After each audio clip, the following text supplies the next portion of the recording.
एक समय की बात है, एक गांव में एक सिद्ध संत रहते थे। वो भगवान श्री राम को बहुत मानते थे। वो भगवान श्री राम को अपना शिष्य मानते थे और शिष्य पुत्र के समान होता है, इसलिए माता सीता को पुत्रवधू के रूप में देखते थे। उनका नियम था, वो रोज भगवान श्री राम के मंदिर जाते थे। मंदिर पहुंचकर पुजारी जी को आवाज लगाते थे, पुजारी जी हम आ गए।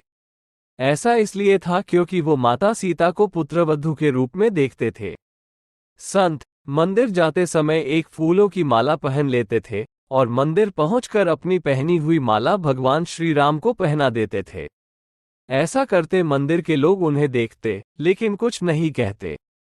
मगर संत की यह आदत मंदिर के लोगों को अच्छी नहीं लगती थी।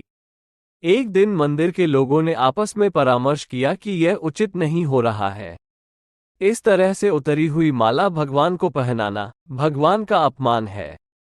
उन लोगों ने निश्चय किया कि कुछ तो करना ही होगा। वे सभी लोग मंदिर के पुजारी के पास गए और उनसे कहा, ये संत रोज मंदिर आते हैं और भगवान श्री राम को अपनी उतारी हुई माला पहनाते हैं।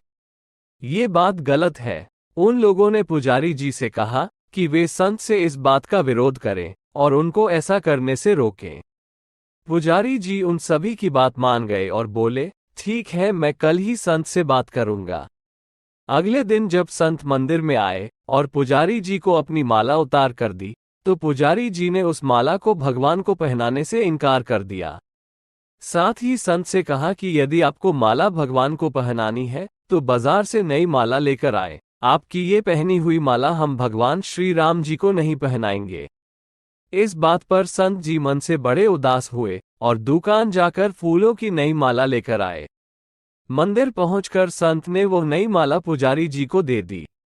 अब जब मंदिर के पुजारी जी ने वो नई माला भगवान श्री राम को पहनाए तो वह माला टूटकर नीचे जमीन पर गिर गई। पुजारी जी ने माला को उठाया और फिर से जोड़कर भगवान श्री राम को पहनाए तो एक बार फिर माला टूटकर जमीन पर गिर पड़ी।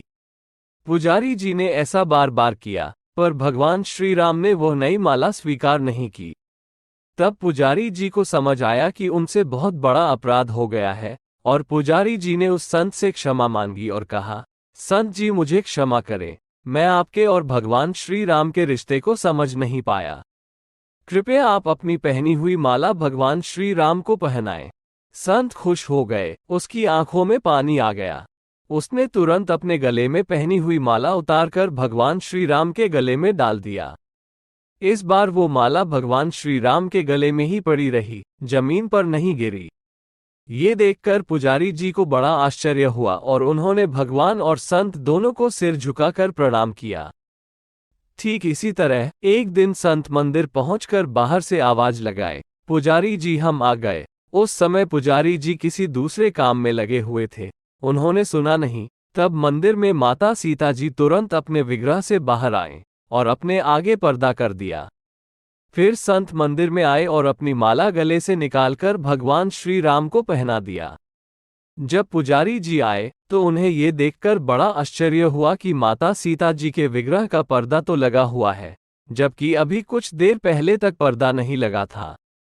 पुजारी जी संत से बोले, संत बाबा, आज आपने आवाज क्यों नहीं लगाए? इस पर संत बोले, पुजारी जी, मैं तो रोज की तरह आवाज लगाने के बाद ही मंदिर में आया था, क्या आपने मेरी आवाज नहीं सुनी थी? ये सुनकर पुजारी जी और संत दोनों समझ गए कि सीता जी ने स्वयं अपने विग्रह के आगे पर्दा किया था। जैसा कि संत सीता जी को अपनी पुत्रवधू मानते थे, इसलिए जब भी वो मंदिर आते तो आवाज लगाते और पुजारी जी माता सीता जी के विग्रह के आगे पर्दा कर देते थे। संत केवल भगवान श्री राम जी के ही दर्शन करते थे। संत समझ गए कि प्रभु उसकी भावना को समझते थे। इस पर संत मन ही मन बहुत खुश हुआ और अपने मन में भगवान श्री राम से कहा, प्रभु आपका बहुत बहुत धन्यवाद, जो आपने मेरी लाज रखी। मैं आज से मंदिर में प्रवेश ही नहीं करूंगा। अब संत रोज मंदिर के सामने से निकलते और बाहर से ही अपने शिष्य रूपी पुत्र भगवान श्री राम और पुत्रवधू माता सीता को आशीर्वाद देकर चले जाते। कहानी का सार यह है कि यदि हमें भगवान के निकट जाना है तो उनसे कोई रिश्ता जोड़ लेना चाहिए, तो वे भी उस संबंध को निभाते अवश्य हैं। भगवान अपने सच्चे भक्तों को कभी निराश नहीं करते। धन्यवाद। जय श्री राम। वंदे मातरम।